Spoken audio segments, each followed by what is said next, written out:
Vamos fazer vamos vamos fazer algumas leiturinhas aqui para o nosso conhecimento, para a nossa sabedoria, para o nosso entendimento, para a nossa inteligência, para a gente conhecer mais do caráter de Deus. Eu tirei aqui, ó, algum desses papeizinhos da caixa de promessa e deixa eu te falar alguma coisa da caixa de promessa. Caixa de promessa não é uma magia. A caixa de promessa é racional, é razão. Tanto é que você tira aqui a palavrinha e depois você confirma lá se está mesmo no versículo, porque tem uns que vem escrito errado aqui qual versículo que é. É para você estudar. É uma graça a mais. Tudo que vem da palavra não é mágico, é verdadeiro, tá? Então vamos lá. Bem-aventurados os pobres de espírito, porque deles é o reino dos céus. De que pobreza é essa que Deus está falando, né? Porque ele está falando bem-aventurado o pobre de espírito. Mas que pobreza é essa? Não é falta de entendimento, não é falta de sabedoria, não é isso. É reconhecer a suprema misericórdia de Deus, o supremo posto de Deus, quem é Deus. É reconhecer na sua oração, Pai, eu sou barro, eu sou pó. É essa pobreza espiritual que o Senhor fala, de reconhecimento de quem é quem. Ele é Deus. Deus é Deus sem você. E nós, né? E você sem ele é nada. Gosto muito desse hino porque ele é muito central. Ele nos centra, né?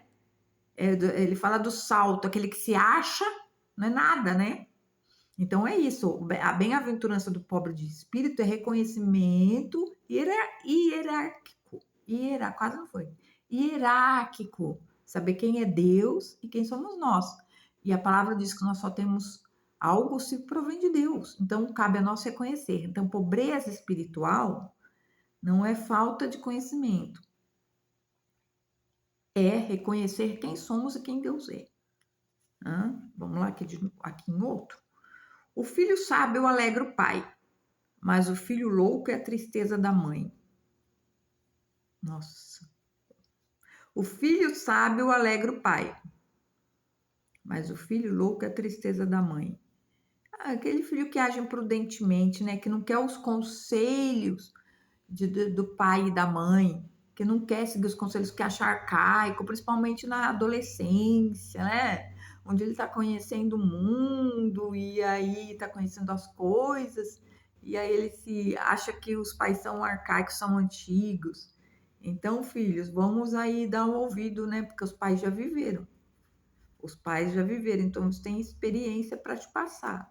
E aí, depois que você estiver andando com as suas pernas, for dono da tua vida, poder se sustentar sozinho, né? Aí você continua ouvindo seus pais. Para não se dar mal. Para não se dar mal. Eu fui, ó, deixa eu contar. Gente, eu fui, sabe esses negócios que falam assim, ó, se inscreva no curso da internet. Aí você vai lá pro WhatsApp, né? E aí eu fui atrás de um coach. Coach é quem ensina, né? Um professor, um mestre de tal assunto. Fui atrás do coach. E aí me inscrevi, fui lá pro WhatsApp. E aí ali dentro do WhatsApp eles deu umas dicas. Tudo que o coach falou era tudo que meu pai e minha mãe falavam para mim. E muitas das coisas eu nem queria dar ouvido. Então, tudo que esse coach ele estava vendendo, né? Porque ele vive disso. Ele estava vendendo informação, é o serviço dele, vendendo conhecimento. E aí, tudo que ele estava falando era tudo que meu pai e minha mãe falou para mim. Então, aqui dentro aqui ainda desse aqui, ó, se o filho sabe alegra o pai, tudo teu pai e tua mãe tem. Se você veio com pai e mãe, se você veio com pai, se você veio com mãe, se você foi adotado, se você tem um tutor aí, Deus sabe o que está fazendo. Lógico que eu tô falando das pessoas que não são psicopatas, né? São as pessoas normais, não os abusivos. Você tem o que aprender com eles. Guarda o que você vai ouvindo, porque você vai precisar. É. E aí aquele coach falou tudo que minha mãe e meu pai estava falando. E é lógico que eu não dei continuidade, né, porque era um conhecimento que já estava dentro de mim, mas quando a gente é falta de conhecimento de alguma coisa, a gente tem que pagar um curso, né, e os filhos não precisam, porque ele tem o pai e a mãe ali. Vamos para outra? Se te eu gosto desse, olha esse aqui, ó. Eu gosto de todos, mas tem uns que a gente gosta mais. Se te mostrares fracos no dia da angústia, quão pequena é sua força. Aqui é espírito de ousadia que a gente recebe de Deus. Recebe uma notícia bomba, né? Uma fofoca, sei lá, às vezes nem é aquela notícia verdadeira. Recebe uma notícia ruim, verdadeira ou falsa, mas você tem que se mostrar forte. Como que você faz isso? Dentro de você, você aciona o seu espírito de ousadia, se garra com Deus, Espírito Santo e Jesus, e dentro de você vai dar tudo certo. Às vezes você está numa mesa de um médico, num consultório, ele te dá uma notícia aí de uma enfermidade. E aí você respeita o doutor, porque ele sabe o que ele está fazendo. Às vezes você vai passar por cirurgia, eu já passei por muitas. Mas dentro de você tem uma esperança. E se você é um pouquinho ousado mais e quer falar para o médico da tua fé, falar assim: olha, doutor, o meu Deus vai conduzir o senhor e o senhor sabiamente vai me curar. E se eu não precisar da cirurgia, melhor ainda. Então é assim, ó, se te mostrares fraco no dia da angústia, pequena será a força. E aí, pequena força, a gente não tem força para lutar contra aquela notícia que a gente recebeu. Então nós temos que ser forte. E isso Deus nos dá, espírito de ousadia. Vamos que outra?